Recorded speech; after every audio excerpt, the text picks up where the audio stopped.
अस्सलाम वालेकुम। आज की वीडियो का है ये है नेक डिज़ाइन। ये हमने शादी के लिए सूट डिज़ाइन किया है। नॉर्मली आम जो लान का सूट होता है ना, वो बहुत ज़्यादा उसके ऊपर हम काम नहीं कर सकते। तो ये ना मैंने कुछ इस तरह डिज़ाइन किया कि इसकी ना साइड पे हमने कलियाँ डाली हैं, पाइपिंग से हमने कलियाँ डाली हैं दोनों साइड के ऊपर ना, इस तरह।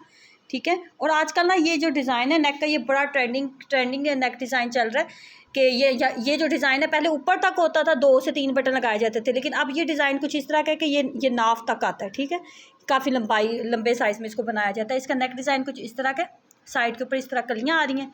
और इसके साथ जो हमने बाजू बनाए हैं वो बिल्कुल सिंपल से बाजू है, सिंपल से पाइपिंग वाले बाजू हैं। नीचे भी हमने सिंपल पाइपिंग कर दी है। ठीक है। बहुत ज़्यादा हमने इसके ऊपर लेसिस वगैरह का यूज़ नहीं किया।